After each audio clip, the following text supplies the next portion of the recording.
আশ্চর্য হিসাব। আচ্ছা, এই মানবতা আপনার কিভাবে এটা আসলো? বুঝলাম না কিভাবে এত নিচে নেমে গেলেন। শিষ্টাচার কাকে বলে আমাকে বুঝাতে হবে, আপনিও জানেন। আল্লাহ নবী বলছেন, সুন্দর নাম রাখলো, শিষ্টাচার শিখালো। ফাইজা বালাগা, ছেলে মেয়ে যখন বড় হয়ে গেল, ফলে ইজব্বেজহ, বাপে তার বিবাহ দিয়ে দিল। ফাইজা বালাগা, ছেলে মেয়ে যদি বড় হয়ে যায়, ইজব্বেজহ, বাপে যদি বিবাহ না দেয়, ফাইন আসামা ইসমান, ওই ছেলে মেয়ে যদি কোনো পাপ করে, ফাইনামা ইসমহল আবিহে, সেই পাপ তার বাপের হবে। আমি অনুবাদক, আমার কিছু করার নেই। 1450 বছর পূর্বে মোহাম্মদ সাল্লাল্লাহু আলাইহি সাল্লাম এইভাবে বলেছেন, আমি আরবি থেকে আপনাকে বাংলা করে শোনালাম। আমি যদি আর বক্তব্য না দিই, এই হাদিস অনুবাদ করে আজকে চলে যাই, তাহলে যত পয়সা খরচ হয়েছে আর আমাদের আশা, আপনাদের আশা, সব যথেষ্ট। আর এ আমার কোনো ব্যক্তিগত কথা নয়, আপনার উপরে আমার কোনো ক্ষোভ নাই, কোনো দুঃখ নাই। আপনি এসেছেন, একটু শুনবেন, মানবেন, এটা আমার অনুরোধ। নিজে কিছু করতে পারছি, এদেশের যুগ, পরিবেশ, পরিস্থিতি খুব কঠিন। মানুষজন যে টাকা পয়সা কিছু দিচ্ছে আমার হাতে, না বলাতেও এইটুকুই বিচারের মাঠে জবাব দিতে পারবো কিনা, তাই আমি চিন্তা ভাবনার মধ্যে আছি। দেখুন, নিজে কিছু করছি, এর ভিত্তিতে বিচারের মাঠে টিকতে পারবো এটা মনে হয় না। মনে হচ্ছে যে আপনারা মানলে, আপনারা যদি এক একটু আমল করেন, সেখান থেকে আমি যদি এক একটু পাই, এইটুকু দিয়ে যদি কিছু টিকতে পারি, এইটা এ আশায় পড়ে আছে। এখন আপনি যদি উঠে চলে যান, তাহলে আমার তো খুব কষ্ট হবে। আপনি একটা মহিলা মানুষ, এই ফুলবাড়ি এটা, তাই না? 2 কিলোমিটার 5 কিলোমিটার দূর থেকে এসেছেন, চলে গেলেন কেন? রোজ তো রাত 12টা 1টা 2টা পর্যন্ত টিভি নিয়ে বসে থাকেন, আজকে গেলেন কেন? কোন শরমে গেলেন? যাবেন কেন? আর আপনাকে বলছি, আপনার এরকম মেয়ে হবে কেন, এরকম স্ত্রী হবে কেন? আপনাকে এই বৈঠকে আমি কয়েকদিন বলেছি, কয়েকবার হচ্ছে, যে স্বামী হলে 5টা জিনিস লাগে। স্বামী হলে 5টা জিনিস লাগে। এক, আমি অনুবাদক, আল্লাহ রাসূল বলছেন, ফাকসু মাক্তাসাইতা, যে মানের কাপড় পরো তুমি, সে মানের বউকে পরাবা। আতেমা মাতা এমতা, যে মানের খাও তুমি, বউকে সে মানের খাওয়াবা। অলা তুকাব্বে, বউকে কখনো কটু কথা বলবা না। ও হচ্ছে শান্তির জিনিস, ও হচ্ছে তৃপ্তির জিনিস, ওকে মারতে হয় না। ও যে তৃপ্তির জিনিস, এ কথা আমি বলিনি, এ কথা আল্লাহ বলছেন। আল্লাহ বলছেন যে আমি ওকে সৃষ্টি করেছি লেতাসকুনু ইলাইহা, তুমি যেন সেখানে শান্তি পাও, তৃপ্তি পাও। পৃথিবীর কোনো বাড়ি ঘর, বিল্ডিং, খাদ্য পানি, কোনো জায়গাতে তৃপ্তি নাই। এখানে যত তৃপ্তি আছে, এ কথা আল্লাহ বলেন, আমি বলিনি। তো তাকে কটু কথা বলবেন কেন? টাকা দিতে দেরি করলে তাকে পিটাবেন, বাড়ি থেকে বের করে দিবেন, শ্বশুরের কাছে টাকা যাবেন। বোকা ছেলে, শ্বশুরের কাছে টাকা চাও কেন? তোমাকে আমি ভিক্ষা করে খেতে বলেছি। ভিক্ষা করে খেতে বলবো কেন? পৃথিবী অনেক বড়, শেষ পর্যন্ত আমি তোমাকে মানুষের বাড়িতে কাজ করে খেতে বলেছি। গাজীপুরে বাড়ি, 1 শতক জমির দাম কোটি টাকা, ভিক্ষা করতে হবে কেন? ব্যবসা করে খাও। গাজীপুর মানে ঢাকা শহর, গাজীপুর মানে হচ্ছে আপনার ফ্যাক্টরি, গাজীপুর মানে বিভিন্ন ধরনের ব্যবস্থাপনা আছে রুজির। হিসাব নিকাশের বাইরে জমির মূল্য। ভিক্ষা করে খাবেন কেন? আমি ভিক্ষা করে খেতে বলিনি, আমি বলেছি ব্যবসা করে খাও। না হলে কলা বিক্রি করো, না হলে চকলেট বিক্রি করো, নাহলে মানুষের বাড়িতে কাজ করো, এ কথা আমি বলেছি। এটাও যদি না হয় তাহলে ভিক্ষা করো, এ কথা বলেছি। শ্বশুরের কাছে টাকা নিতে হবে কেন? তার সাথে মোটা কথা বলতে হবে কেন? শ্বশুরের সাথে অভদ্র কথা বলতে হবে কেন? শ্বশুর তোমাকে মেয়ে মানুষ করে তোমার কাছে তুলে দিয়েছে, এটাই তো অনেক, তুমি তার শুকরিয়া আদায় করো। সম্মানিত দিনী ভাই বোন, কটু কথা বলতে হবে না। 4, মুখের উপরে মারতে হবে না। অলা তাজির বালালাজে, মুখের উপরে মারো না। 5, অলা তাতরুকা ইল্লা ফিল বাইতে, বউকে নিজের বাড়ি ছাড়া কোথাও যেতে দিতে হবে না। এ কথা আমি বলিনি, আমি অনুবাদক। চাচার বাড়ি, খালার বাড়ি, ফুফুর বাড়ি, নানির বাড়ি, মায়ের বাড়ি, কোথাও যাবে না জরুরি প্রয়োজন ছাড়া। যাচ্ছে কেন? কাপুরুষ আপনি, সেই জন্য যাচ্ছে। আপনি কাপুরুষ, আপনি ঘৃণিত পুরুষ, এই জন্য যাচ্ছে। আমার কষ্ট লাগলেই কি আর ব্যথা লাগলেই কি, আপনি মানলেই কি আর না মানলেই কি। আল্লাহ রাসূল বলেছেন তোমার বউকে তুমি বাড়ি থেকে কোথাও যেতে দিও না। যাচ্ছে কেন? রোজ দিন রাত দিন যাচ্ছে কেন? বাজারে ঘুরে কেন? বাজার আপনি করবেন। মোটা কাপড় কিনে আনবেন তবুও বলবে আলহামদুলিল্লাহ, চিকন কাপড় কিনে আনবেন তবুও বলবে আলহামদুলিল্লাহ। তা আপনি মোটা কাপড় নিয়েছেন, তখন বউ বলছে কি যে নিয়ে আসে, তো সেটা আপনার কারণেই বলছে, ওর বুদ্ধি কম। আপনি তাকে বুঝান, দেখো আমি যেটা নিয়ে আসবো সেটা তুমি সাদরে গ্রহণ করিও, তুমিও শান্তি পাবা আমিও শান্তি পাবো। কিন্তু যাওয়ার সময় তো তোমার পরামর্শ থাকতে পারে, যেটা নিয়ে চলে এসেছিস সেটাকে বলবা আলহামদুলিল্লাহ।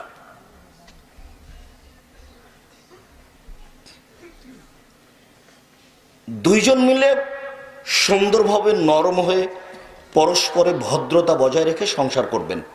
আল্লাহ বলছেন যে একজন আর একজনের পোশাক, বলেন তো আমি এটার কি ব্যাখ্যা করতে পারি? আপনি তার কাপড় আর ও আপনার কাপড় নেন, এবার কি ব্যাখ্যা করবেন? এটা কটু কথা বলা যায় এখানে? এই বউ এই বাড়ি সে বাড়ি যেতে পারে, এই বউ হাটে বাজারে ঘুরতে পারে?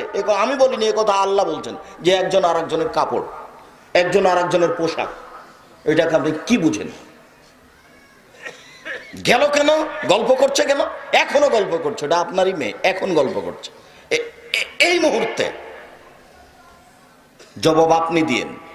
উপস্থিত বৈঠকের মুসলিম বোন শোনেন, জাহান্নাম থেকে বেঁচে যাবেন চারটা কাজ করলে। জান্নাতের সবটি দরজা খোলা আপনার জন্য, চারটা কাজ করবেন। এরকম সুযোগ পুরুষের নেই, এত বড় সুযোগ পুরুষের নেই। চারটা কাজ করেন, জান্নাতের সবটি দরজা খোলা। এক, সালাত খামসাহা, 5 ওয়াক্ত সালাত আদায় করেন। 2, সমাত সাহারাহা, রমজান মাসে সিয়াম থাকবেন, রোজা। 3, আতাত বালাহা, স্বামীকে মেনে চলবেন, তিতা লাগলেও মিঠা লাগলেও। যদি মনে করেন যে এর সাথে চলা যাবে না, তাহলে খোলা তালাক দিয়ে দেন। বলেন গ্রামের চেয়ারম্যান মেম্বারকে যে আমি এর সাথে থাকবো না, মিটে যাক। এই ঝুলন্ত অবস্থায় তাকে খারাপ বাসবেন, ঘৃণা করবেন আর তার সাথে থাকবেন, এটা হবে না। তিতা লাগলেও স্বামীকে মানেন, মিঠা লাগলেও মানেন, জান্নাত হবে। 4, আতাত বালাহাত, জেনা করবেন না কোনোদিন। অহাসানাত ফারজাহাত, জেনা করবেন না কোনোদিন, জান্নাত হবে। 4টা কাজ। 1, 5 ওয়াক্ত সালাত। 2, রমজান মাসের রোজা সিয়াম। 3, স্বামীকে মেনে চলা। 4, জেনা না করা। জান্নাতের 8টি দরজা খোলা। এ কথা আমি বলিনি, এ কথা মুহাম্মদ সাল্লাল্লাহু আলাইহি ওয়াসাল্লাম বলেছেন। জাহান্নাম, মহান আল্লাহ বলেন ইন্না জাহান্নামা কানাত মিরসাদা, নিশ্চয় জাহান্নাম ওঁত পেতে বসে আছে আপনাকে ধরার জন্য। এ কথা আল্লাহ বলছে।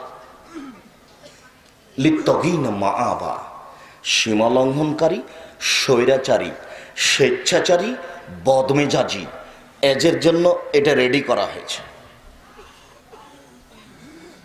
মহান আল্লাহ বলেন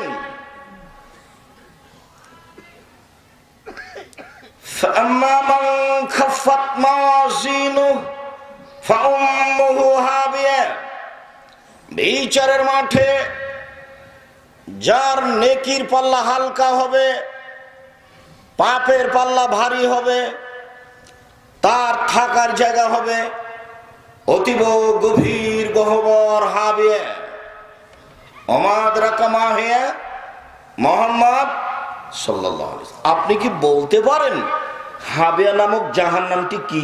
আল্লাহ আমাদের নবীকে বলছেন। আপনি কি হাবিয়া নামক জাহান্নামের পরিচয় বলতে পারেন? আমি বলি নারুন হামিয়া, তা হচ্ছে জ্বলন্ত উত্তপ্ত আগুন। জাহান্নাম বলতে আগুনের টুকরাকে বোঝানো হয়।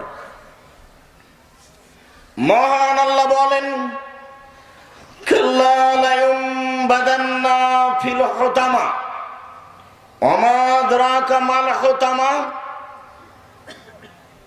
কখনো নহে, অবশ্যই অবশ্যই তাকে চূর্ণ বিচূর্ণকারী হোতামা নামক জাহান্নামে নিক্ষেপ করা হবে।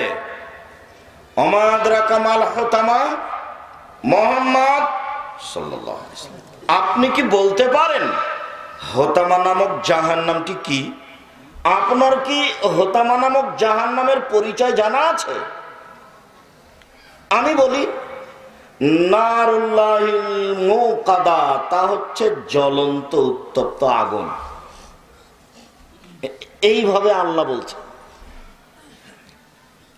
জাহান্নামের পরিচয় আল্লাহ বলেন সাউসলিহে সাকার, অচিরেই আমি তাকে সাকার নামক জাহান্নামে নিক্ষেপ করব। অমাদ রাখা মা সাকার, মুহাম্মদ সাল্লাল্লাহু আলাইহি ওয়াসাল্লাম, আপনি কি সাকার নামক জাহান্নামের পরিচয় দিতে পারেন? আপনার কি জানা আছে সাকার নামক জাহান্নামের পরিচয়? আমি বলি লা তুবকি ওয়ালা তাজার। সাকার এমন একটি জাহান্নাম, যে জাহান্নাম মানুষকে ছাড়েও না, যে জাহান্নাম মানুষকে মারেও না, যেখানে মানুষ বাঁচবেও না, যেখানে মানুষ মরবেও না, তার নাম জাহান্নাম। এই কথা আল্লাহ তাআলা অন্য জায়গাতে বলেন লা ইয়ামুতু ফিহা ওয়া লা ইয়াহইয়া। এই ছেলে বসো, কেউ কারোর গায়ে হাত দিয়ে থাকবেন না, নিজ নিজ গতিতে রেডি হয়ে থাকেন। জাহান্নাম এমন একটি জায়গা যেখানে মানুষ মরবেও না, যেখানে মানুষ বাঁচবেও না। আল্লাহ তাআলা বলেন ওয়াতিল মাউতু মিন কুল্লি মাকানিন ওমা হুয়া বিমাইয়্যিত। জাহান্নাম এমন একটি জায়গা যেখানে মানুষকে মরণ চতুর্দিক থেকে ঘেরে ধরবে, কিন্তু ও মরবে না। সব দিক থেকে মরণ তাকে চেপে ধরবে, কিন্তু ও মরবে না। সেইটা আবার কেমন জীবন? মরাও হলো না, বাঁচাও হলো না। এতক্ষণ পর্যন্ত আল্লাহ তাআলা জাহান্নামের পরিচয় যেভাবে দিয়েছেন তার একটু সংক্ষিপ্ত পরিচয় দিচ্ছিলাম।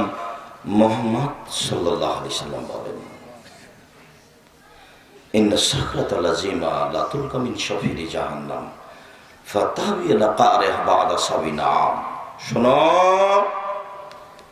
জাহান্নামের মুখের উপরে বিশাল একটি পাথর, 1 কোটি মণ ওজনের একটি পাথর যদি ছেড়ে দেওয়া হয়, নিচে যেতে সময় লাগবে 70 বছরেরও কিছু বেশি।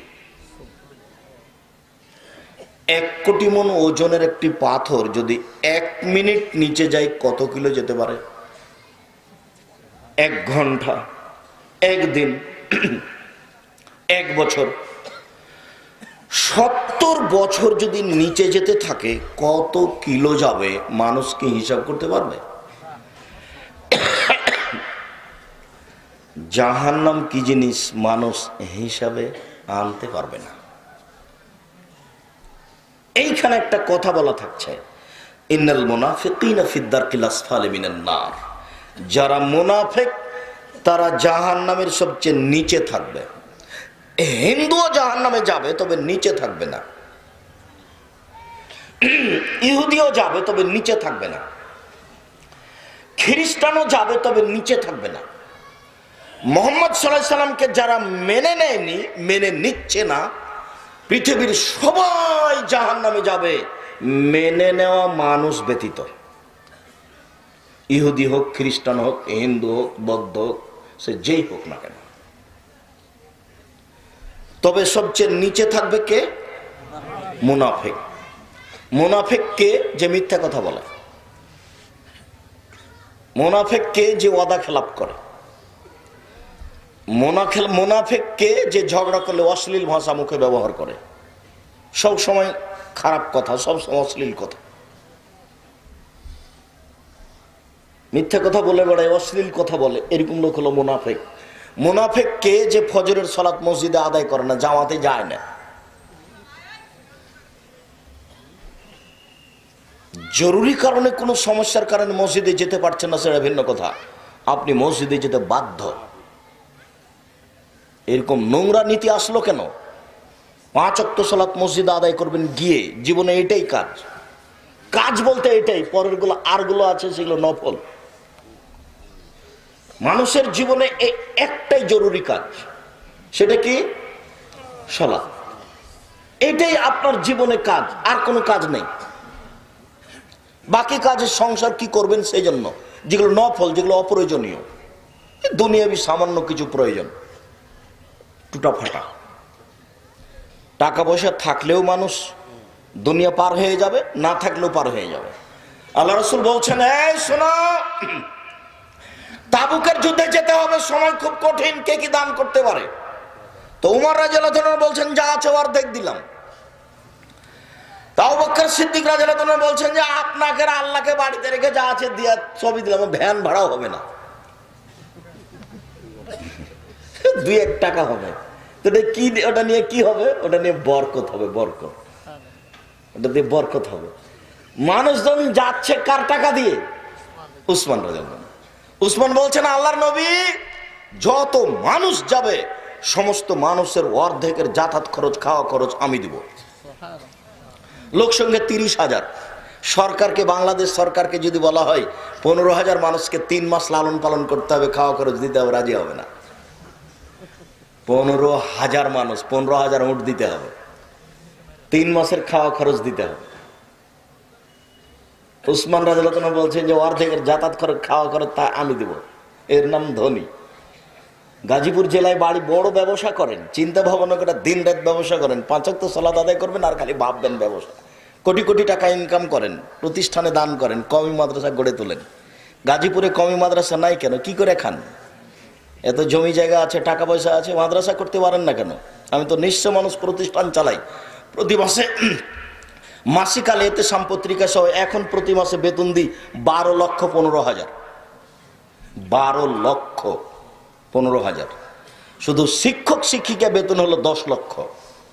প্রায় 100 জন শিক্ষক শিক্ষিকা আছে। বাংলাদেশের সবচেয়ে বড় মসজিদ নির্মাণ করছে আহলে হাদিসের, যার মসজিদই হচ্ছে 90% জমির উপরে। 3,000 মানুষ একসাথে একতলাতে সালাত আদায় করতে পারবে ইনশাআল্লাহ। 60% ঢালাই হয়েছে, 40% এই ডিসেম্বর শেষ হতে হবে বলে আমরা আশাবাদী ইনশাআল্লাহ। কিভাবে হবে তা আমি জানি না, তবে নিশ্চিত হবে, এতে আমি বিশ্বাসী, হবেই হবে ইনশাআল্লাহ। আমি আগে থেকে বলছি, এখনো বলছি। আর আপনাকে আমি সহযোগিতার কথা বলিনি, আমি বলেছি দোয়া করবেন যে আল্লাহ আব্দুর রাজ্জাক সাহেব যেটা করছেন সেটা কবুল করো। যে আপনি টাকা না দিলেও তো হচ্ছে, তো কেউ তো দিচ্ছে, তা আপনি ফাঁক পড়ে আছেন, তা আমি কি করব? আমার কিছু করার আছে? আমি আপনাদের টাকা খাই না, এটা আমার বিশ্বাস। আমি আপনাদের জামিয়া সালাফিয়া ডাঙ্গিপাড়া, পবা, রাজশাহী, জামিয়া সালাফিয়া হাঁটাবো, বীরহাটাবো, রূপগঞ্জ, নারায়ণগঞ্জ, ঢাকা, এখানে যদি এক সন্ধ্যা খাই আমি তার টাকা দিয়ে দিচ্ছি, টাকা দিব ইনশাআল্লাহ। আপনাদের আমি এক সন্ধ্যা খাবো না, আমি কাজে সফল হবই হব ইনশাআল্লাহ। আমার বিশ্বাসের অভাব নেই, আমার নিয়তে কোনো ত্রুটি নেই, এতে আমি বিশ্বাসী। আমি এই বিশ্বাসেই চলছি। 2013 সালের 24 আগস্ট রোজ মঙ্গলবার সকালে 11টার সময় বলেছিলাম, আমার হাতে টাকা নাই, একথা সত্য, এখানে প্রতিষ্ঠান গড়বে, একথা সত্য, ইনশাল্লাহ গড়বেই গড়বে।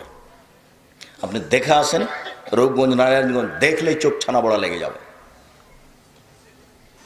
2016 সালের 17 ফেব্রুয়ারি রোজ বুধবার বিকাল 4:30-5টার সময় বলেছিলাম জামিয়া সালাফিয়া ডাঙ্গিপাড়া, পবা, রাজশাহী, যে আমার হাতে টাকা নাই, একথা সত্য, এখানে প্রতিষ্ঠান গড়বে, একথা সত্য, ইনশাল্লাহ গড়বেই গড়বে। কিভাবে গড়বে তা আমি জানি না, নিশ্চিত গড়বে, অবধারিত গড়বে, গড়বেই গড়বে ইনশাল্লাহ। আপনি যে দেখে আসেন 1350 ছেলে মেয়ে পড়াশোনা করে এখন উপস্থিত, সব প্রায় সবাই আবাসিক, ওখানেই থাকে, খায়। সম্মানিত দিনী ভাই বোন,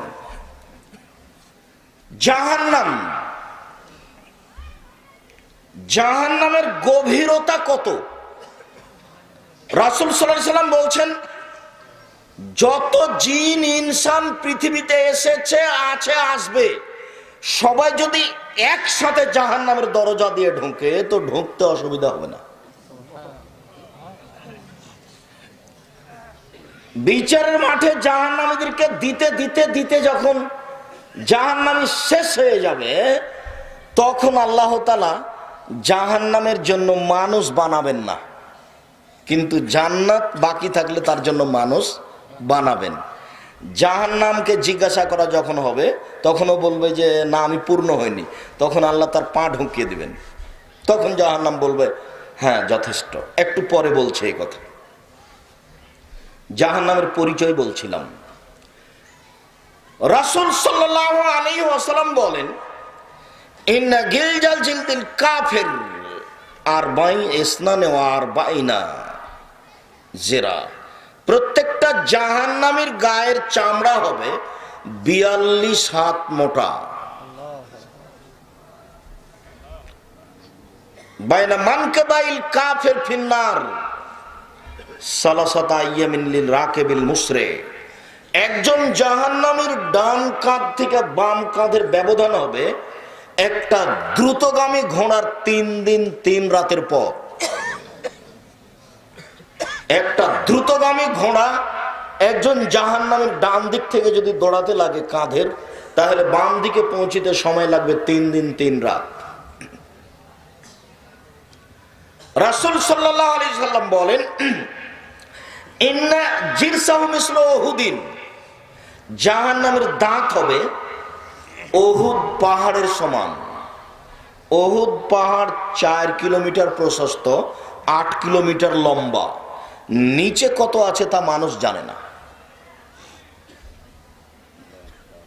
তো দাঁত যদি একটা এত বড় হয়, তাহলে বাকিগুলো কত দাঁত, তাহলে কত বড় হবে? ফাঁকে যেমন মিসল বাইদা। একজন জাহান্নামের উরু রান হবে বাইজা পাহাড়ের সমান। বাইজা পাহাড় হলো 39 কিলোমিটার লম্বা। রাসূল সাল্লাল্লাহু আলাইহি ওয়াসাল্লাম বলেন, আইনা মাজলিসুহু বাইনা মক্কা ওয়াল মদিনা। একজন জাহান্নামীর বসার জায়গা মক্কা থেকে মদিনা 400 কিলোমিটার, 450 কিলোমিটার। একজন জাহান্নামীর বসার জায়গা 450 কিলোমিটার। প্রতি 1000-এ 999 জন লোক জাহান্নামে যাবে। প্রতি 1000-এ 999 জন লোক জাহান্নামে যাবে। আর একজনের বসার জায়গা হলো 450 কিলোমিটার। তাহলে জাহান্নাম কত বড়? মাঝে মধ্যে একটু ভাবা উচিত। দিন রাত রাসূল সাল্লাল্লাহু আলাইহি সাল্লাম বলতেন, আল্লাহুম্মা ইন্নী আউযু বিকা মিন আযাবি জাহান্নাম। আল্লাহ, তোমার কাছে আমি জাহান্নামের শাস্তি থেকে বাঁচতে চাই। রব্বানা আতিনা ফিদ দুনিয়া হাসানাতাও ওয়া ফিল আখিরাতি হাসানাতাও ওয়া কিনা আযাবান নার। আল্লাহ, তুমি ইহকালে কল্যাণ দাও, পরকালে কল্যাণ দাও, তুমি জাহান্নাম থেকে বাঁচাও। কল্যাণের সাথে জাহান্নামকে টেনে নিয়ে এসেছে। কল্যাণ দাও আর জাহান্নাম থেকে বাঁচাও। নিজে দিন রাত। আয়েশা রাদিয়াল্লাহু আনহা বলছেন, জীবনে কোনোদিন এমন একদিন তিনি সালাত আদায় করেননি যেই সালাতে সালাম ফিরার শেষে তিনি জাহান্নাম থেকে বাঁচতে চাননি। বলেন তো এই যে বাক্যটা বললাম এর অর্থ কি? প্রতিদিন যখনই সালাত আদায় করেছেন, সালাম ফিরার পূর্বে তিনি বলেছেন, আল্লাহুম্মা ইন্নী আউযু বিকা মিন আযাবি জাহান্নাম, আউযু বিকা মিন আযাবিল কবর, ওয়া আউযু বিকা মিন ফিতনাতিল মাসীহিদ দাজ্জাল, আউযু বিকা মিন ফিতনাতিল মাহইয়াল মামাত, আল্লাহুম্মা ইন্নী আউযু বিকা মিনাল মাকসামি ওয়াল মাগরাম। এই কথা তিনি বলেছেন। এই দোয়াটার শেষে ঋণ কথা আছে। ঋণ, তুমি আমাকে ঋণ থেকে বাঁচাও। ব্যাংক থেকে লোন নিয়ে ব্যবসা করবেন না। 3 দিনের মধ্যে সব লোন ফেরত দেন। সম্ভব না হলে 7 দিন, সম্ভব না হলে 3 মাস। ব্যবসা চালু করতে হবে চকলেট দিয়ে, তাহলে ঋণ নেওয়া লাগবে না। 5 বছর চকলেট, 5 বছর কলা, 5 বছর কাপড়, 5 বছর মেশিন, বাকি 5 বছর ফ্যাক্টরি। গাজীপুরের সবচেয়ে বড় ধনী, 30 বছর সময় লাগবে অন্তত। একদিনই যদি আপনি 5 কোটি টাকা লোন নিয়ে কলকাতাতে হিরোইন কিনেন আর ঢাকাতে বিক্রি করেন, তাহলে কি হবে? লোন ছাড়া ব্যবসা চলে না। ব্যবসা আপনি করতে জানেন না তো ব্যবসা করবেন কি দিয়ে? আপনার উৎসই হারাম, আপনার বুদ্ধিই নেই। আল্লাহ রাসূল বলতেন, এই শোনো, এ লোকের ঋণ আছে নাকি? জানাজা রেডি, সব রেডি, মানুষজন রেডি, আল্লাহ আকবার শুরু হবে। এই ঋণ আছে নাকি? বলে জি। তাহলে তোমরা আমি গেলাম। তার মানে জানাজা হবে না। কোটি টাকা ঋণ নিয়ে চলে গেলেন, মরে গেলেন, আর ছেলে মেয়ে ঠিক করবে? পাগল হয়েছেন নাকি? দিন রাত এই কথা বলতেন যে ঋণ থেকে তোমার কাছে বাঁচতে চাই, ঋণ থেকে তোমার কাছে বাঁচতে চাই, দয়া করে তুমি আমাকে ঋণ থেকে বাঁচাও। ঋণ নিবেন ছেলে মেয়ের রুজির জন্য, 3 দিনের জন্য, 1 দিনের জন্য 200টা টাকা দেন, একটু চাউল কিনে ছেলে মেয়ের মুখে দেবো। এটা তো 10 বছর 20 বছর আগে ছিল, সেটা ঋণ ছিল। এখন আপনি ওখানে ঋণ নিতে গেলেন কেন? কোন হিসাবে গেল? সম্মানিত দিনী ভাই বোন, সংক্ষিপ্তভাবে জাহান্নামের পরিচয় শেষ করলাম। জাহান্নামকে বিচার মাঠে টেনে নিয়ে যাওয়া হবে। মহান আল্লাহ বলেন, জাহান্নাম, জাহান্নামকে বিচার মাঠে টেনে হেঁচড়ে নিয়ে যাওয়া হবে। জাহান্নাম রেডি আছে, মাটির নিচে থাক আর যেখানেই থাক, জাহান্নাম রেডি আছে, প্রস্তুত। আব্দুল্লাহ ইবনে মাসউদ রাদিয়াল্লাহু তাআলা আনহু বলেন, রাসূল সাল্লাল্লাহু আলাইহি সাল্লাম বলেছেন, ইজা ইয়াউমুল কিয়ামা বে জাহান্নাম আলাহা সাবুনা আলফা জিমাম, বিচার মাঠে জাহান্নামকে টেনে নিয়ে যাওয়া হবে।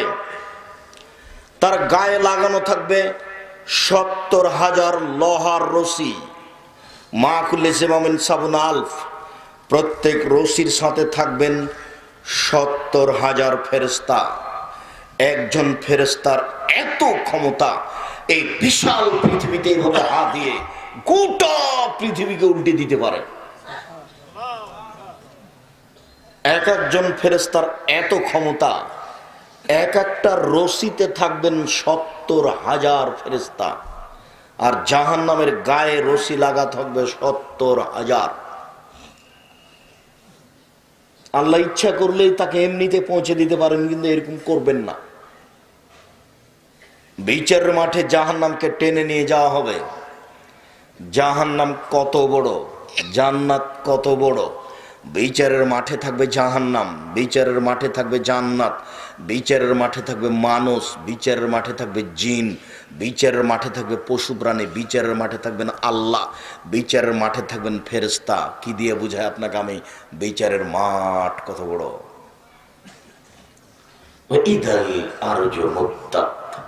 যেদিন পৃথিবীকে সম্প্রসারিত করা হবে, বড় করা হবে, সব সাগরে আগুন লেগে যাবে। সাগরের নিচে আগুন আছে, সব ফুটে উঠবে, সাগরের পানি শেষ হয়ে যাবে, সব জমি সমতল হয়ে যাবে। সমতল জমি থেকে মানুষ কবর থেকে উঠে খালি ছুটতে থাকবে তার লক্ষ্যবস্তুর দিকে, উঠেই ছুটতে থাকবে একবারে, উলঙ্গ অবস্থায়, কারো পরনে কাপড় থাকবে না। বিচার মাঠে প্রত্যেকে একাত্রিত করা হবে খালি পায়ে, উলঙ্গ অবস্থায়, খাতনাবিহীন, কারো খাতনা দেওয়া, খাতনা বুঝেন কি? মুসলমানি দেওয়া থাকবে না। মুসলমানি দেওয়া বুঝেন? কারো খাতনা দেওয়া থাকবে না, মুসলমানি দেওয়া থাকবে না, মুসলমানি বিহীন, পরনে কাপড় থাকবে না, পায়ে জুতা স্যান্ডেল থাকবে না, উলঙ্গ অবস্থায় সবাই খালি ছুটে যাবে। আয়েশা রাদিয়াল্লাহু তাআলা বলছেন, বলেন কি আল্লাহর রাসূল, আর রিজালুন নিসাউ জামিআন জুরবাহু ওয়ালা, একজন পুরুষ আর একজন পুরুষের দিকে, নারীর দিকে লক্ষ্য করবে। মহিলা পুরুষ উলঙ্গ অবস্থায় বিচারের পয়েন্টে উঠবে, মানে এটা কেমন কথা? বুঝলাম না। তখন আল্লাহ রাসূল বলছেন, আয়েশা আলামর আসাদ বিন যালিকা ইয়ানজুরবাহু ওয়ালা বাজ, বলো কি তুমি আয়েশা, মানুষ মানুষের দিকে তাকিয়ে দেখবে, মানে মানুষের বুদ্ধি বিবেক থাকবে না, কে পুরুষ কে নারী, কে কেমন হয়ে আছে এরকম দেখার মতো কোনো বুদ্ধি থাকবে না আয়েশা। তার নাম বিচারের মাঠ। বিচারের মাঠ যখন শুরু হবে, তখন আল্লাহ তাআলা বলবেন, আলিয়াউমা লা তামলিকু নাফসুন লিনাফসিন শাইআ ওয়াল আমরু ইয়াওমাইযিন লিল্লাহ। আজ কোন মানুষ কোন মানুষের কোনো উপকার করতে পারবে না, একচ্ছত্র মালিকানা আল্লাহর হাতে, আমার হাতে থাকবে। সেদিন তিনি বলবেন, আইনাল জাব্বার আইনাল মুতাকাব্বির, স্বৈরাচারী, স্বেচ্ছাচারী, অহংকারী, বদমেজাজিরে কোথায়? আনা মালিকুল আমলাক, আমি হচ্ছি রাজাধিরাজ। এটা বিচারের সূচনা।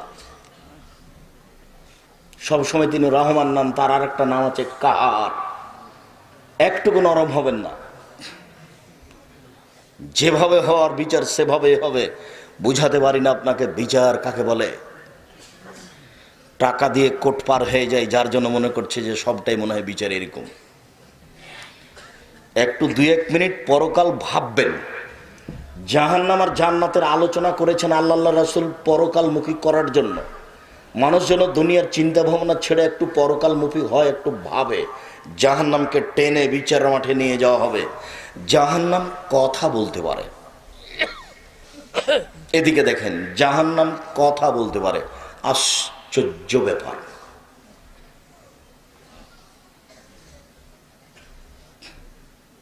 রব্বি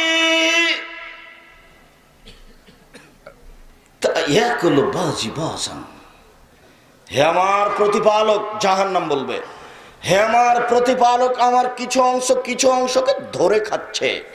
একদিকের আগুন ঝাপটা মেরে আরেক দিকের আগুনকে ধরে খাচ্ছে, আরেক দিকের আগুন ঝাপটা মেরে আরেক দিকের আগুনকে ধরে খাচ্ছে। একটু কথা শুনবেন কি? আমার ভিতরে যে শাস্তি আছে আগুনের, এটা একটু লাঘব হালকা করবেন কি? ফাস্তাকাতিন নারাইল রাব্বিহা, জাহান্নাম তার প্রতিপালকের কাছে অভিযোগ করলো। দেখেন, জাহান্নাম কথা বলতে পারে, অভিযোগ করতে পারে। জাহান্নাম তার প্রতিপালকের কাছে অভিযোগ করলো, বলল, রব্বি, আমার কিছু অংশকে ধরে খায়, আপনি কি আমার প্রতি একটু দয়া করবেন? তখন আল্লাহ বলছেন, আচ্ছা ঠিক আছে, ফাওজান আলে নাফসাইন, আমি তোমার অভিযোগ মেনে নিলাম। তুমি একবার শ্বাস ছাড়বে আর একবার শ্বাস ধরবে। শ্বাস ছাড়লে পৃথিবী 6 মাস গরম থাকবে, শ্বাস ধরলে পৃথিবী 6 মাস ঠান্ডা থাকবে। ঠান্ডা এলাকা থেকে তুমি একবার শ্বাস ছাড়বে, গরম এলাকা থেকে তুমি একবার শ্বাস ছাড়বে। জাহান্নাম যখন ঠান্ডা এলাকা থেকে শ্বাস ছাড়ে, পৃথিবীর যেখানে যেমন শ্বাস পৌঁছে সেখানে তেমন ঠান্ডা, যেখানে পৌঁছে না সেখানে ঠান্ডা নেই। গরম এলাকা থেকে শ্বাস ছাড়ে, যেখানে যেমন শ্বাস পৌঁছে সেখানে সেমন গরম উত্তপ্ত এলাকা পরিস্থিতি, আর যেখানে পৌঁছে না সেখানে নাতিশীত সমান সমান মধ্যম পরিস্থিতি। ওটা জাহান্নামের কারণে এটা ঘটে থাকে।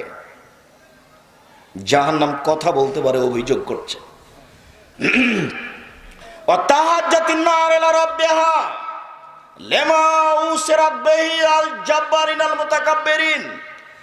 জাহান্নাম তার প্রতিপালকের কাছে অভিযোগ করলো, প্রতিপালক, আমার ভিতরে স্বৈরাচারী, অহংকারী, স্বেচ্ছাচারী, বদমেজাজিরা কেন?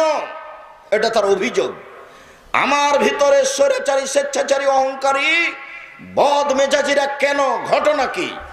তখন আল্লাহ তাআলা বলবেন, জাহান্নাম ইন্নামা আনতি গাদাবি, জাহান্নাম তুমি আমার রাগ, জাহান্নাম তুমি আমার রাগ।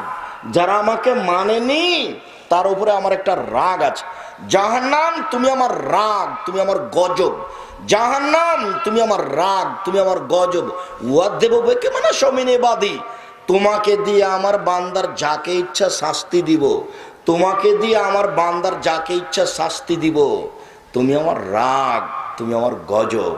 তাহলে জাহান্নাম হলো আল্লাহর রাগ, আল্লাহর গজব। বুঝাতে পারি না মনে হয়। আমি যদি বুঝাতে না পারি আমি অক্ষম। রাসূল সাল্লাল্লাহু আলাইহি সাল্লাম এভাবে বলেছেন 1450 বছর পূর্বে। সম্মানিত দিনী ভাই বোন, জাহান্নাম কথা বলতে পারে। ফাতুলকা ইয়াউমাল কিয়ামা ফি জাহান্নাম, বিচারের মাঠে মানুষকে জাহান্নামে নিক্ষেপ করা হবে আর বলা হবে, হালিম তালাক, জাহান্নাম তুমি কি পূর্ণ? হালিম তালাক, জাহান্নাম তুমি কি পূর্ণ? তখন জাহান্নাম বলবে, হালবি মাজিদ, আর কি কিছু আছে? এ দেখেন, জাহান্নাম কথা বলছে, আর কি কিছু আছে? ফওয়াজা কাদামাহু, তখন আল্লাহ তাআলা তার পাকে জাহান্নামের মুখের উপরে ঢুকিয়ে দিবেন।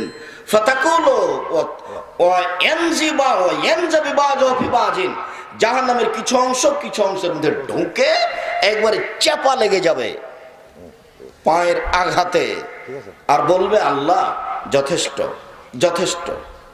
জাহান্নাম বলবে, যথেষ্ট, আর লাগবে না, আর লাগবে না। সম্মানিত দিনী ভাই বোন, আল্লাহর আকার আকৃতি আছে। যারা বলছেন আল্লাহ নিরাকার, তার জবাব কি এখানে? পায়ের আকৃতি আছে বলেই তো জাহান্নাম কি হয়ে গেল? পূর্ণ হয়ে গেল, ফাঁকাটা পূর্ণ হয়ে গেল, বলছে কাত কাত কাত। জাহান্নামীদেরকে পিছন দিকে হাত বেঁধে জাহান্নামে নিয়ে যাওয়া হবে। জাহান্নামীদেরকে পিছনে হাত বেঁধে নিয়ে যাওয়া হবে কেন? আল্লাহ তাআলা বলেন, খুযুহু ফাগুল্লুহু সুমাল জাহিমা সাল্লুহু, এদের ধরো, এদের শিকলবন্দি করো, এদের টেনে হেঁচড়ে জাহান্নামের মাঝামাঝিতে যে নিক্ষেপ করে, এটা আল্লাহর জরুরি আদেশ। জাহান্নাম উদ্বোধন হবে 3 শ্রেণীর মানুষ দিয়ে। এক, হুজুর, জি মৌলানা সাহেব। 2, শহীদ। 3, দানশীল। 3টে লোক দেখানো কাজ। লোক দেখানো করে যারা, জীবনে কোনোদিন লোক দেখানো কাজ করবেন না। মাদ্রাসার সভাপতিকে বলবেন 5,000 টাকা থাকলে আপনি মাদ্রাসার কাজে, নির্মাণের কাজে লাগাবেন, কাউকে বলবেন না, বিনিময় জান্নাত হবে ইনশাআল্লাহ। উনি মেরে খেলেও হবে, কেননা আমি তো আর বাইরে খাইনি, যাকে দিয়েছি তিনি মেরে খেয়েছেন। এখন দেওয়ার পরে বলছি, সভাপতি সাহেব একটু বলে দেন না, একটু বলে দেন মাইকে যে 5,000 টাকা একটু বলে দেন, আর জান্নাত হবে না। ইন্না সাদকাতার সিররে তুতফিউ গাযাবার রাব্বে, গোপন দানে আল্লাহর রাগ মিটে যায়। আল্লাহ আপনার উপরে খুব রাগ করে আছেন, জাহান্নামে দিবেন। কিছু দান করেছেন, নরম হয়ে গেছে, যাও জান্নাতে যাও। জাহান্নামীদেরকে পিছন দিকে হাত বেঁধে নিয়ে যাওয়া হবে। আপনি বলতে পারেন, আব্দুর রাজ্জাক সাহেব, পিছন দিকে হাত বাঁধা হবে কেন? মূলত অপমান করার জন্য। বিচারের মাঠে ফেরাউনের হাত বাঁধা থাকবে, দেখা যাবে কে খুলে দিতে পারে। বিচারের মাঠে 17টা দেশের সদস্য ইন্দিরা গান্ধীর হাত বাঁধা থাকবে, দেখা যাবে সেদিন কে খুলে দিতে পারে। বিচারের মাঠে ভিক্টোরিয়া মহারানী যে এলিজাবেথের হাত বাঁধা থাকবে, দেখা যাবে সেদিন কে হাত খুলে দিতে পারে। রংপুর গাইবান্ধা পলাশবাড়ির মুজিবুর বিএসসি বলেছিলেন, আমি জেলে যেতে রাজি আছি, আমার হাতে হাত করা দেওয়া হয় না যেন, মানে এটা অপমান, আমি এমনিতেই যাব, আমি এমনিতে যেতে রাজি আছি, আমি হাতে হাত করা দেওয়া অবস্থায় যেতে রাজি নই। সবার হাত পিছন দিকে বাঁধা থাকবে, এই জন্য মাঠ থেকে পালিয়ে যাবে, যার কারণে বাঁধা হয়েছে এটার প্রয়োজন নাই, মাঠ থেকে পালিয়ে যাওয়ার কোনো পথ নেই। মূসা আলাইহিস সালাম যে পরিস্থিতিতে পড়েছিলেন, বিচারের মাঠ তার চেয়ে অনেক বেশি কঠিন। কালা সাব মূসা, মূসা আলাইহিস সালামের সঙ্গী সাথী বলেছিলেন, যখন মূসা আলাইহিস সালাম পালিয়ে যাচ্ছিলেন, ফেরাউন ধরার জন্য পিছা থেকে ধাওয়া করছিল, সামনে সাগর, সঙ্গী সাথী বলেছিল, ডানে ফেরাউন, বামে ফেরাউন, পিছনে সাগর, পিছনে ফেরাউন, সামনে সাগর, ডানে ফেরাউন তার সৈন্য সামন্ত, বামে ফেরাউন তার সৈন্য সামন্ত, পিছনে ফেরাউন তার সৈন্য, সামনে সাগর, বাঁচার কোনো পথ নেই, আমরা আটকা পড়েছি। তখন তার সঙ্গী সাথী মূসা আলাইহিস সালাম বলেছিলেন, কাল্লা, কখনো নহে, অসম্ভব, এটা হতে পারে না, ফেরাউন আমাকে ধরতে পারে না, ইন্না মায়া রাব্বি, আমার সাথে আমার প্রতিপালক রয়েছেন, শায়াদিনী, তিনি আমাকে পথ দেখাবেন। এই পরিস্থিতি যত জটিল, বিচারের মাঠ তার চেয়ে অনেক অনেক অনেক বেশি কঠিন। বিচারের মাঠ থেকে কেউ পালিয়ে যেতে পারবে, এই কারণে হাত বাঁধা হয়েছে, এই জন্য নয়, মূলত কি করার জন্য? অপমান করার জন্য। আরেকটা ব্যাপার আছে, প্রত্যেকটা মানুষ শেষ সময়ে হাত কাজে লাগায়, হাতকে কাজে লাগায়। একটা রিক্সা এসে ধাক্কা মেরেছে, সর্বপ্রথমে নিজেকে বাঁচাতে গিয়ে কি ব্যবহার করে? হাত দুটি ব্যবহার করে। জাহান্নামে যখন নিক্ষেপ করা হবে, তখন কোনো মানুষ যেন হাত ব্যবহার করতে না পারে, সেই জন্য পিছন দিকে বাঁধা থাকবে। জাহান্নামের খড়ি হবে মানুষ ও পাথর। মহান আল্লাহ বলেন, অকুদহান নাস ওয়াল হিজারা, মানুষ হবে আর পাথর হবে জাহান্নামের খড়ি। জাহান্নামে এরকম কোনো কাঠ খড়ি থাকবে না, জাহান্নামে কোনো কয়লা থাকবে না, জাহান্নামের খড়ি হচ্ছে মানুষ এবং পাথর। আপনি বলতে পারেন, আব্দুর রাজ্জাক সাহেব, মানুষ না হয় পাপ করেছে, জাহান্নামে যাবে, পাথর কি পাপ করলো? পাথর কোনো পাপ করেনি, তবে বোকা মানুষকে অপমান করার জন্য যত ছবি মূর্তি তৈরি করা হচ্ছে পৃথিবীতে, সমস্ত ছবি মূর্তিকে জাহান্নামে নিক্ষেপ করা হবে, আর বলা হবে ঠেকাও দেখি। তোমাকে তো দিয়েছি, তোমার নেতাকে দিয়েছি, ঠেকাও দেখি। সবকে বিচারের মাঠে অপমান করার জন্য পাথরকে, মূর্তিকে জাহান্নামে দেওয়া হবে। মানুষ বুঝতে পারছে না এর পরিস্থিতি কত কঠিন, কত জটিল। যে পেপার পত্রিকাতে ছবি আছে ওইটে আপনি সচেতন মানুষ আপনার বাড়িতে কোনো জায়গাতে ফ্রি পড়ে থাকতে পারে না, ঘরে পড়ে থাকতে পারে না, ওই জায়গাতে সালাত হবে না, এ কথাই চূড়ান্ত।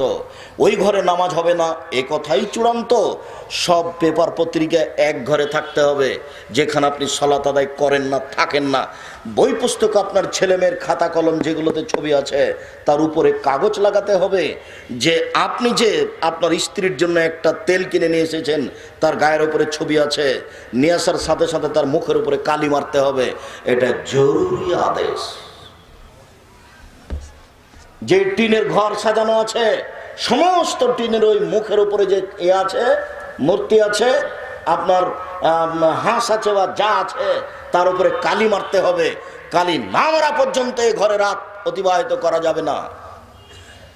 ঘর বাইরে থাকেন, আজ গিয়ে ঘরে থাকবেন না, বাইরে থাকেন।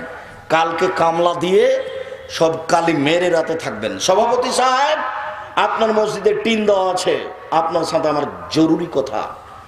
আপনার কালকে ফরজ, টাকা না থাকলে কারো কাছে টাকা কর্জ নেবেন।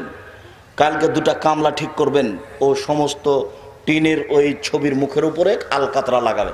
আলকাতরা বুঝেন আপনারা? যে কোনো একটা রং লাগাবে। সভাপতি সাহেব, আপনি কিসের সভাপতি আমি বুঝতে পারি না। আপনার মসজিদে তো আমি একদিন ঢুকিনি, আপনার মনে নেই? মসজিদের ওই মেহরাবে লেখা ছিল একদিকে আল্লাহ একদিকে মোহাম্মদ। আপনি তো আপনার মসজিদে আমাকে রাখতে পারেননি। আমি থাকি না, কোনোদিনই থাকবো না। আপনার ঘরে, আপনার বাড়ি যে নোয়াখালী, আপনার মনে পড়ে না? ঘরে ঢুকে দেখলাম আমার না খাটের দেওয়া আছে ময়ূর, খাটের পিছনে ময়ূর করা আছে দুইটা, যেদিকে মাথা থাকে। তা আমি বললাম যে আমি তো ঘরে থাকবো না। ভদ্রলোককে আল্লাহ ভালো করুক, জান্নাতবাসী করুক, মারা গেছে, দা নিয়ে এসে আগে ময়ূরের মাথা কাটলো, তারপরে থেকেছে। যে আপনি বাইরে দাঁড়িয়ে থাকছেন, আপনি কাটেন, তারপরে ভিতরে ঢুকবেন।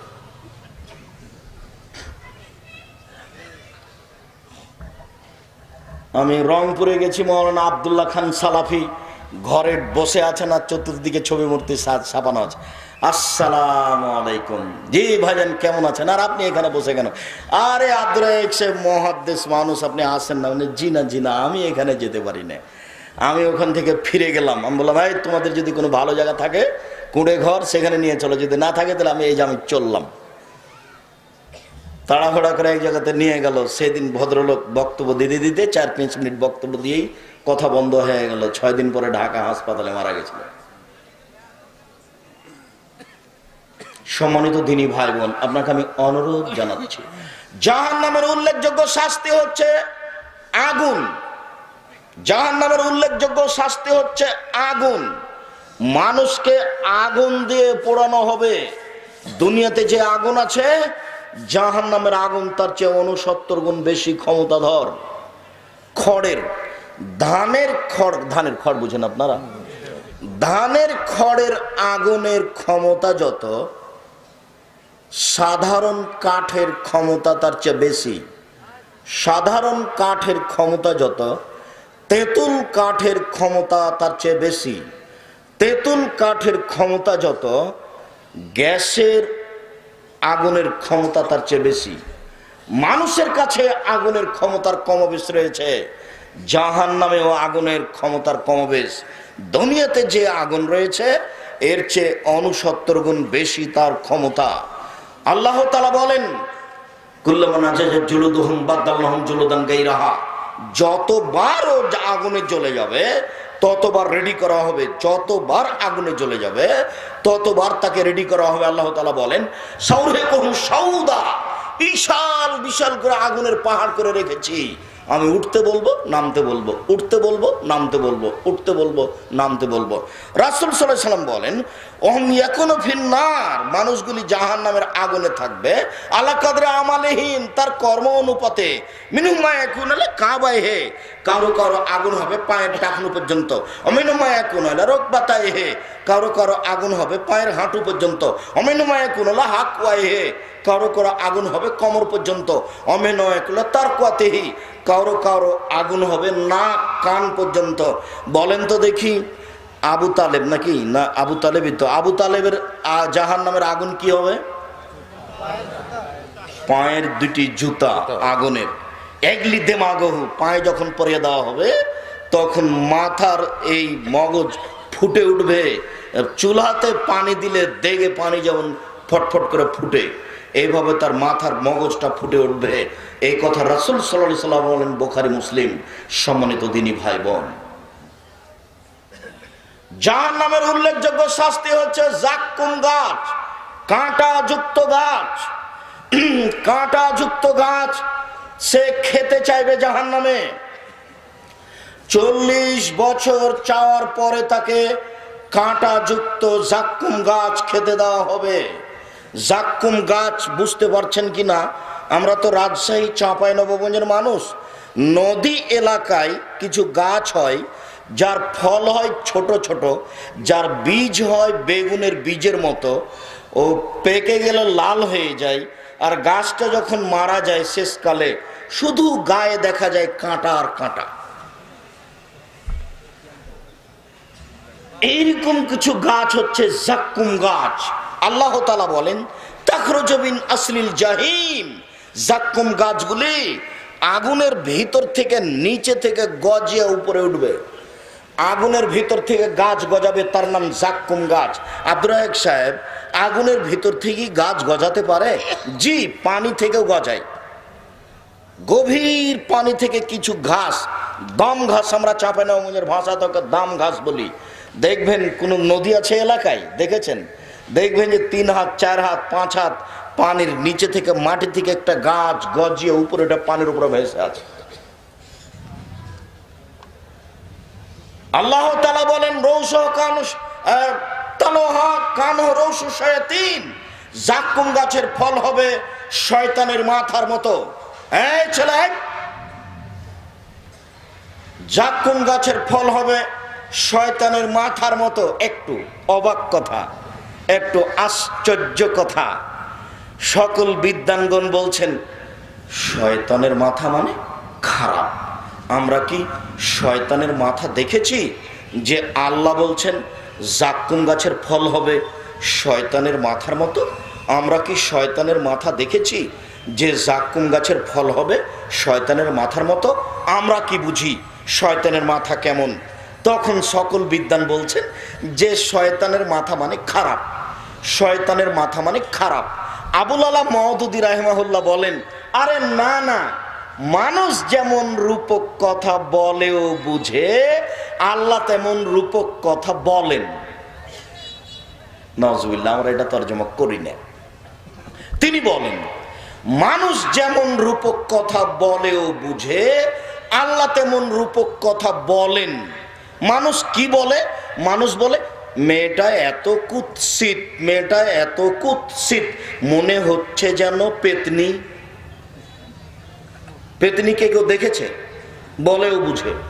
ছেলেটা এত সুন্দর, ছেলেটা এত সুন্দর, মনে হচ্ছে যেন ফেরেশতা। ফেরেশতাকে কেউ দেখেছে? বলেও বুঝে। মেয়েটা এত সুন্দরী, মেয়েটা এত সুন্দরী, মনে হচ্ছে যেন পরী। পরীকে কেউ দেখেছে? তো দেখেনি, তো বলেও বুঝে। এইটা যেমন বলেও বুঝে, আল্লাহ তেমন রূপক কথা বলেন, মানুষ এইভাবে বুঝে। এই কথা তিনি বলছেন। আমরা যা বলতে চাচ্ছি না, সম্মানিত দ্বীনী ভাই বোন, জাহান্নামের উল্লেখযোগ্য শাস্তির একটি শাস্তি হচ্ছে সাপ। উটের সমান সাপ থাকবে, একবার দংশন করলে 40 বছর ব্যথা থাকবে। জাহান্নামে বিচ্ছু থাকবে গাধার সমান, একবার দংশন করলে 40 বছর ব্যথা থাকবে। জাহান্নামে যে মারার জন্য হাতুড় থাকবে, সেটার নাম হলো মাকামে হাম্বল। আর কবরে যে হাতুড় থাকবে তার নাম হলো মিত্রাক। কাঠমিস্ত্রির হাতে যেটা থাকে সেটা হলো মিত্রাক, সাধারণ হাতুড়। আর চাঁপাইনবাবগঞ্জ থেকে আগে গাজীপুর এলাকাতে গরুর গাড়ির চাকা বানাতে আসতো মানুষেরা। গরুর গাড়ির চাকা বানানোর সময়তে বাহির থেকে একটা কাঠ ঢোকাতো, ওই কাঠটা ঢোকানোর জন্য একটা হাম্বল ব্যবহার করত। এখন যেটা রাস্তাঘাট বানানোতে দেখা যায়, তে এর নাম হচ্ছে মাকামে, এটা হাম্বল। এইটা মারার জন্য, জাহান্নামে মারার জন্য থাকবে, আর কবরে মারার জন্য থাকবে কাঠমিস্ত্রিদের হাতে যে মিত্রাক স্বাভাবিক হাতুড় থাকে। তাহলে জাহান্নাম আর কবর দুইটা এক নয়। কবর যত জটিল, জাহান্নাম তার চেয়ে অনেক অনেক অনেক বেশি কঠিন। কবর যত কঠিন, কিয়ামত তার চেয়ে অনেক অনেক অনেক বেশি কঠিন। কিয়ামত যত কঠিন, জাহান্নাম তার চেয়ে অনেক অনেক অনেক বেশি কঠিন। জরুরি কথা শেষে এসে একটু খেয়াল করবেন, জাহান্নাম থেকে বাঁচার জন্য প্রথম ব্যবস্থা 3 বার বলবেন ফজরের পরে আর মাগরিবের পরে, আল্লাহুম্মা আজিরনি মিনান নার, আল্লাহুম্মা আজিরনি মিনান নার, আল্লাহুম্মা আজিরনি মিনান নার। আপনি যদি 3 বার বলেন, জাহান্নাম পাল্টা আল্লাহকে বলবে, আল্লাহ ওই লোকটা যখন আমার থেকে বাঁচতে চায় তুমি তাকে বাঁচিয়ে দাও। এই কথা জাহান্নাম পাল্টা বলবে, মনে থাকবে। সালাম ফিরার পূর্বে বলবেন, আল্লাহুম্মা ইন্নী আউযু বিকা মিন আযাবি জাহান্নাম। সালাম ফিরার পূর্বে বলবেন, রব্বানা আতিনা ফিদ দুনিয়া হাসনাতা ওয়া ফিল আখিরাতি হাসনাতা ওয়া কিনা আযাবান নার। জানাজাকে সামনে রেখে, লোকটাকে সামনে রেখে জানাজার শেষে বলা আছে, ওয়াইযু মিন আযাবিল কবর ওয়া মিন আযাবিন নার।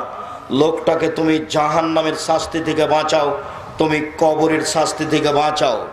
সম্মানিত দিনী ভাই বোন, জাহান্নাম থেকে বাঁচার জন্য আজকের জন্য 3টে পরামর্শ দিলাম, যে পরামর্শের আগেও দিয়েছি। 1, মুখ বন্ধ রাখবেন। 2, জরুরি প্রয়োজন ছাড়া বাড়ির বাইরে যাবেন না। 3, পাপের জন্য কাঁদবেন। জামিয়া সালাফিয়া ডাঙ্গিপাড়া পবা রাজশাহীতে সম্মেলন ফেব্রুয়ারির 7-8, আর রূপগঞ্জের সম্মেলন মার্চের 7-8।